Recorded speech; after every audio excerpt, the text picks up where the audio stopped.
بسم اللہ الرحمن الرحیم۔ قلم کتاب چینل پر آنے والے تمام دوستوں کو السلام علیکم۔ آج ہم آپ کو اس مختصر سی ویڈیو میں کئی ایک احادیث کا خلاصہ کر کے 15 کے قریب قیامت کی نشانیاں بیان کریں گے۔ نمبر 1، سرکار دو عالم صلی اللہ تعالی علیہ وآلہ وسلم نے فرمایا، جب معاملات نااہل لوگوں کے حوالے ہونے لگیں تو قیامت کا انتظار کرو۔ نمبر 2، فرمایا، بے شک قیامت سے پہلے وہ زمانہ بھی آئے گا جب جہالت ڈیرے ڈال لے گی، علم اٹھ جائے گا، جب حرج بڑھ جائے گا۔ صحابہ نے پوچھا، یا رسول اللہ حرج کیا ہے؟ فرمایا، قتل ہی قتل۔ نمبر 3، فرمایا، میری امت کے لوگ شراب پئیں گے مگر اس کا نام بدل دیں گے۔ نمبر 4، فرمایا، زنا اور بد زبانی یعنی بد عہدی کثرت کے ساتھ ہوگی۔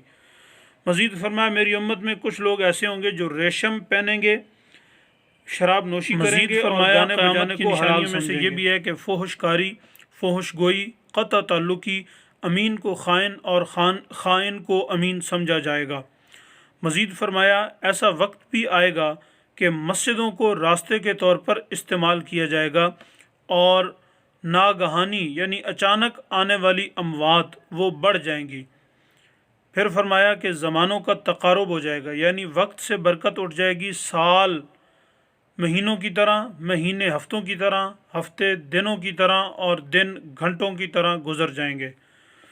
مزید فرمایا، قیامت اس وقت آئے گی جب علم سمیٹ لیا جائے گا، زلزلے کثرت کے ساتھ آئیں گے اور فتنوں کا ظہور ہوگا۔ مزید فرمایا، جب تمام قومیں متفق ہو کر مسلمانوں پر اس طرح ٹوٹ پڑیں گی جس طرح ایک پیالے پر ایک قوم کھانے کے لیے ٹوٹ پڑتی ہے۔ مزید فرمایا، قیامت کی علامتوں میں سے یہ بھی ہے کہ کم عمر لوگوں کے پاس لوگ علم تلاش کرنے آئیں گے۔ مزید فرمایا، ایسی عورتوں کا ظہور ہوگا جو لباس پہننے کے باوجود بے لباس ہوں گی، انہوں نے جسم کو کچھ حصوں کو ڈھانپ رکھا ہوگا اور کچھ حصوں کو کھول رکھا ہوگا، اور ان کے ڈھانپے ہوئے حصے بھی ایسے ہی ہوں گے جس طرح کے وہ ننگے ہیں۔ مزید فرمایا، قوم کے جو رذیل اور احمق اور گھٹیا لوگ ہوں گے ان کو مجلسوں کا صدر بنایا جائے گا، مطلب ایسے لوگوں کو عزت اور احترام دی جائے گی۔ مزید فرمایا، قیامت سے پہلے مکر و فریب کے سال گزریں گے جن میں امین لوگوں پر تہمت لگائی جائے گی اور تہمت زدہ لوگوں کو امین سمجھا جائے گا۔ مزید فرمایا، رزق حلال کی جستجو ختم ہو جائے گی، مطلب لوگوں پر ایسا وقت بھی آئے گا آدمی کو اس بات کی کوئی پرواہ نہیں ہوگی آیا وہ حلال مال لے رہا ہے یا حرام۔ مزید فرمایا، جھوٹ کثرت سے بولا جائے گا اور عام ہوگا۔ مزید فرمایا، بازار قریب قریب ہوں گے جس سے تجارت کی کثرت اور اس کی وسعت کا اندازہ ہوتا ہے کہ تجارت بہت کثیر ہو جائے گی۔ مزید فرمایا کہ شیطانوں کے لیے اونٹ بھی ہوں گے اور گھر بھی ہوں گے۔ اس حدیث کا کیا مطلب ہے؟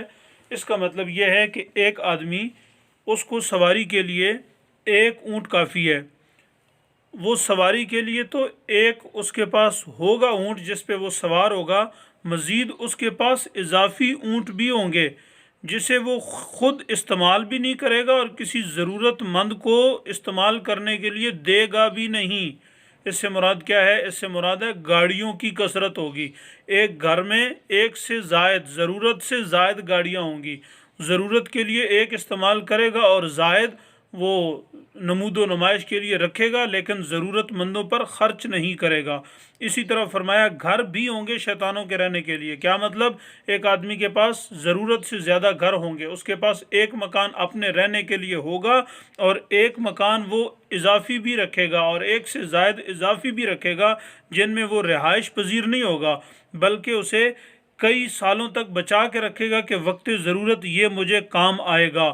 فرمایا، ایسا مکان جو اس کی ضرورت سے زائد ہوگا اور ایسی سواری جو اس کی ضرورت سے زائد ہوگی وہ شیطان کی سواری ہوگی اور وہ گھر بھی شیطان کا گھر ہوگا۔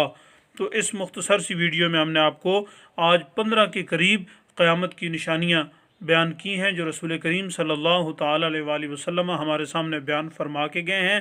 انشاءاللہ آئندہ ویڈیو میں مزید اسی طرح مختصر وقت میں زیادہ جو احادیث ہیں ان کا احاطہ کرنے کی کوشش کریں گے۔ یہ ایک دوست نے ہمیں مشورہ دیا ہے، آپ اس طرح کریں تو انشاءاللہ ہم اسی طرح کرنے کی کوشش کریں گے، اور مزید بہتری کے لیے آپ سے ریکویسٹ ہے کہ آپ کوئی مشورہ دینا چاہیں تو ضرور نیچے کمنٹ سیکشن میں جا کے اپنا مشورہ بھی دیں، اور اسی طرح تمام احباب سے گزارش ہے، اگر آپ نے ابھی تک ہمارا چینل سبسکرائب نہیں کیا تو چینل سبسکرائب کر لیں، بیل آئیکن پریس کر کے آل کا بٹن دبا لیں اور اس کو لائک بھی کریں، شیئر بھی کریں۔ آپ کا بہت بہت شکریہ۔ السلام علیکم ورحمۃ اللہ وبرکاتہ۔